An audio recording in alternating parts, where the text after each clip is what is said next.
Monsieur le Premier ministre, Messieurs les Présidents des institutions, Mesdames et Messieurs les ministres,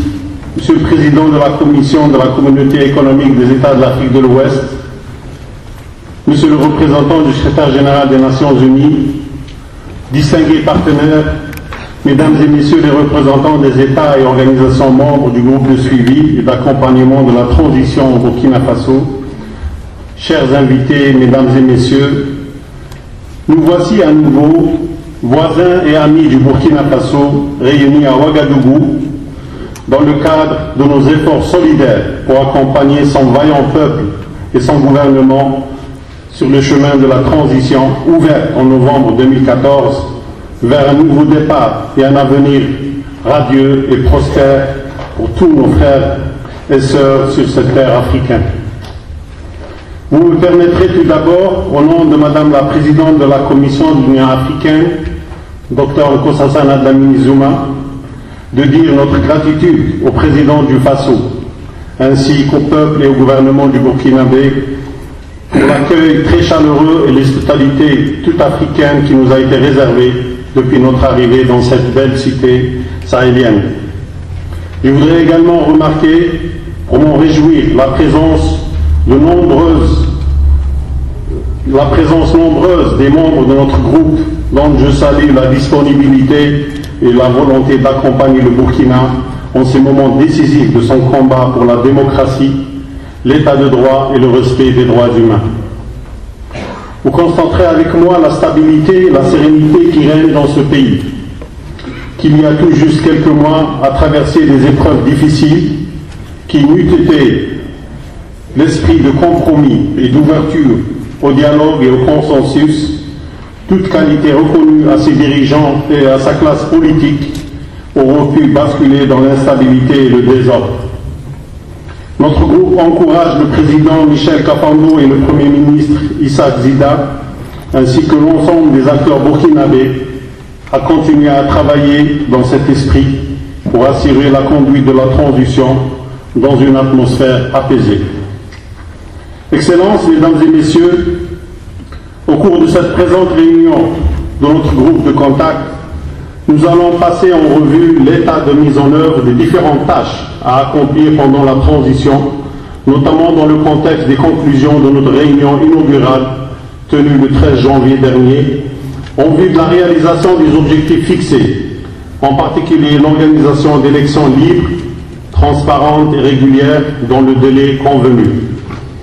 Nous nous réjouissons à cet égard de la confirmation par la Commission électorale nationale indépendante du calendrier électoral tel que convenu de manière consensuelle par l'ensemble des acteurs concernés. Nous avons également noté avec satisfaction le lancement le 3 mars 2015 par le président du Faso de la campagne de révision des listes électorales en vue des prochains scrutins. Nous encourageons l'ensemble des institutions et des acteurs impliqués dans la préparation technique des élections à continuer à travailler dans un esprit de coopération et d'étroite coordination en vue d'assurer la réussite du processus. S'agissant de l'appui financier et technique au processus électoral, nous nous félicitons des contributions déjà annoncées et exhortons les membres du groupe qui ne l'ont pas encore fait à apporter leur soutien au processus électoral. Au cours de la présente réunion, nos frères et sœurs du Burkina Faso nous donneront certainement une idée plus claire de l'état des besoins pour l'organisation des élections.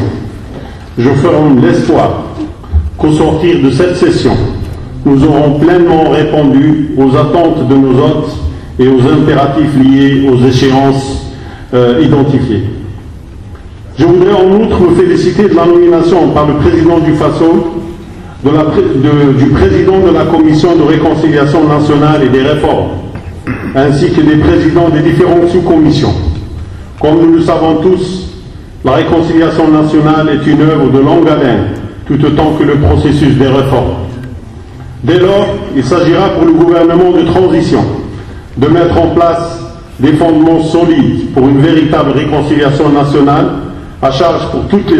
pour les autorités issues des prochaines élections de poursuivre et parachever l'exercice. Nous félicitons la Commission nationale de transition pour son travail inlassable, en particulier l'adoption de la loi de finances,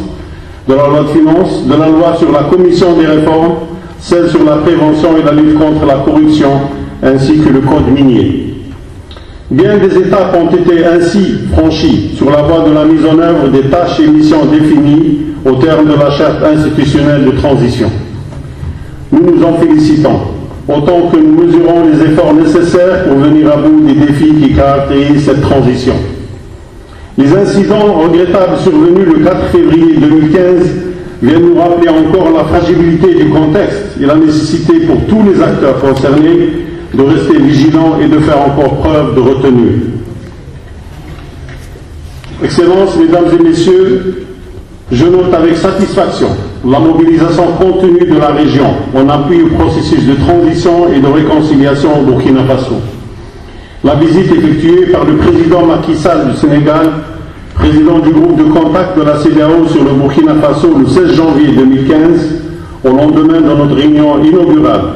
La mission conjointe CEDEAO-Nations Unies, entreprise au nom des coprésidents du GISAT, il y a juste quelques jours, ainsi que la visite que vient juste de conclure l'envoyé spécial de la présidente de la Commission, M. Eden Kojo, témoignent de cette sollicitude. Au Burkina Faso, comme partout ailleurs sur notre continent, où la paix et la stabilité sont menacées, nous nous évertuerons toujours à maintenir une unité de vue et d'action, ainsi qu'une étroite coordination de nos efforts pour aider les acteurs concernés à relever les défis auxquels ils sont confrontés. C'est d'ailleurs le lieu pour moi de rappeler que pour être durable et résister à certaines conjonctures, nos efforts pour la paix et la stabilité dans nos pays doivent être soutenus. Une action renforcée pour le bien-être socio-économique de nos braves populations. L'emploi des jeunes et le soutien aux efforts des femmes sont des priorités qui méritent toute l'attention de nos États et de nos partenaires au développement. La présente réunion de notre groupe nous offrira certainement l'occasion d'échanger sur l'appui économique et financier nécessaire à l'accompagnement de la transition et au-delà à la consolidation de la démocratie et l'état de droit au Burkina Faso. Excellences, Mesdames et Messieurs, je voudrais conclure en exhortant encore une fois mes frères et sœurs burkinabés à continuer à faire preuve de responsabilité,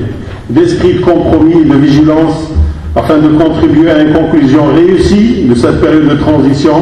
par la tenue d'élections libres, transparentes et crédibles dans un climat de compétition démocratique pacifique. Cette parenthèse doit être l'opportunité pour fortifier davantage l'unité et la cohésion nationale. L'Union africaine, en ce qui la concerne, reste déterminée et disposée à accompagner le gouvernement et l'ensemble des acteurs de la transition. Nous continuerons à faire en étroite coopération avec les pays de la région, de la CEDEAO, avec le soutien précieux de nos partenaires internationaux, en particulier les Nations Unies et l'Union européenne. Je vous remercie de votre aimable attention. Votre aimable attention. Votre aimable attention.